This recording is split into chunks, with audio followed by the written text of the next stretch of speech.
Hey everyone, I'm back again with another video, but before we get into it, just want to shout out two people who ran into me on the Kazar, on the new server I play. They've been asking if it's really me who make the person who make the guides, and yes, it is. Shout outs to y'all guys. Glad to know, that my videos be helping people. So the first guy is Last Owl Standing. He said that, my guides are simple and best, so thanks to you, bro. And the second person is Turnip. So yeah, thank you guys. Thanks a lot. That motivates me, to keep making these videos. Even if it's one or two people, who I can help, that's perfect. Fine with me. It could be on another side of the world, and that's pretty cool. Uh, yeah, anyway, let's get back into the dungeon.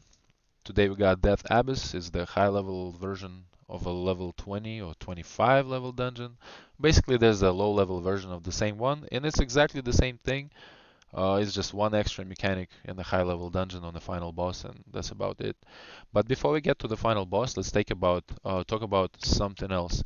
So there's some big mobs in here and elite mobs, who gonna be screaming like they gonna wipe you or whatever. You're gonna see like a chat box on top of their head, and that's your indicator that it's time to CC them because they're about to cast an attack. They're gonna wipe out your whole party, or at least half of it. So yeah, every time you see a big mob screaming something, that's the indicator for your tank to stun them. Your warrior or the mage might want to freeze them because they're about to cast something strong. Until you get to the second mini boss. Second mini boss, actually, when he screams, he casts the shield first. See, here we DPS in him. Here about to say something. You're about to, yeah, see impossible. You see the chat, and here he uses the shield. What you gotta do here, you gotta keep DPSing, and once the shield turns red, you gotta CC him. See, I don't know. The mage probably just, just to be safe, froze him because the warrior actually did stun him. But yeah, usually the warrior just stuns him and you continue DPS. But if the stun doesn't land, the staff user can freeze him, just just to make sure everything is smooth. Uh, Probably like 3 times the barrier will appear during the fight, like 3, 4 times. So you gotta watch out. Just pay attention until they start screaming. Like either play with the sound on, or watch the chat box on top of their head.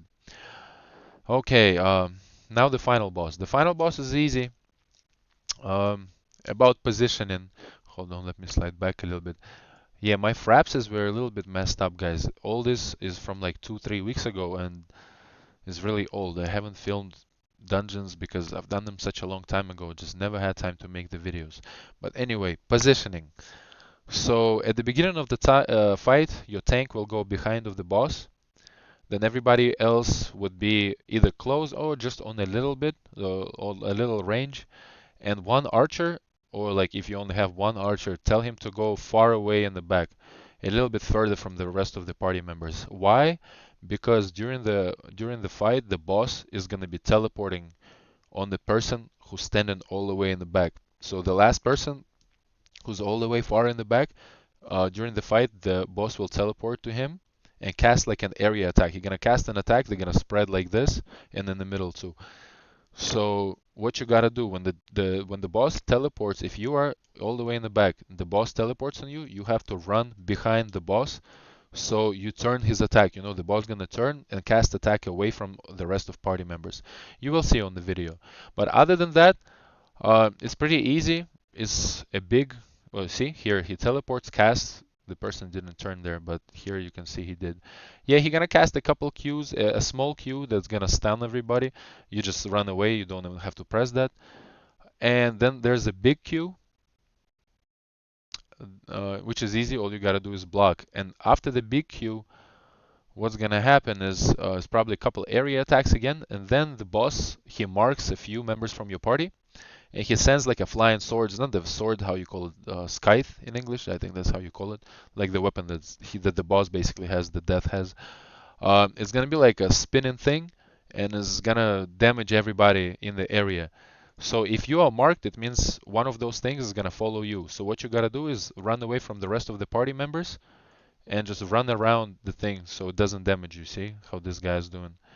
Yeah, also during this, the boss is going to be teleporting and casting his area attacks. So just remember, if the boss teleports on you, you run around and cast the attack away from all the party members.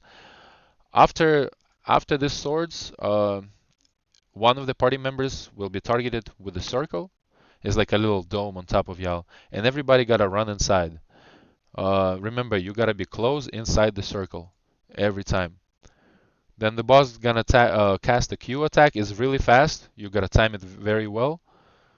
See, and then he gonna do another Q. I think an area Q, and it's gonna be the same thing. It's gonna be the same thing. He's gonna DPS, then he's gonna teleport all the way in the back, and it's very repetitive. So remember, teleport, then a Q, then it's gonna be the spinning things, and that's it.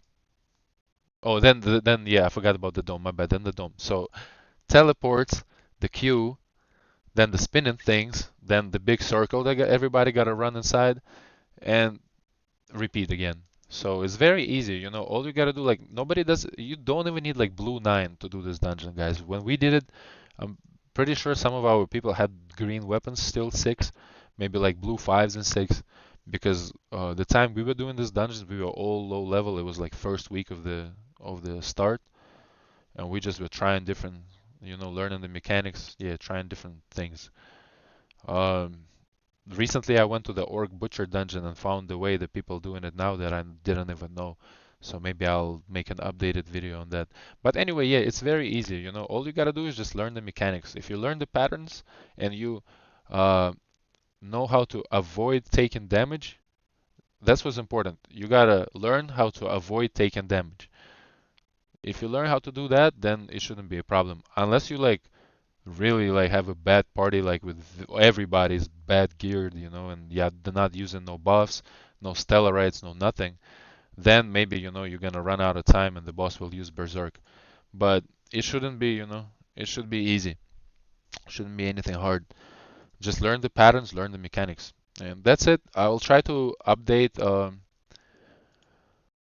my channel with the rest of the dungeon videos. I don't know if you want to see the Slaughter of Roar and the Cave. So basically the level 50 dungeons, the versions of the other low level dungeons. It's nothing new. It's just like one extra mechanic on every boss and it's very simple. But I can make those too, so let me know in the comments.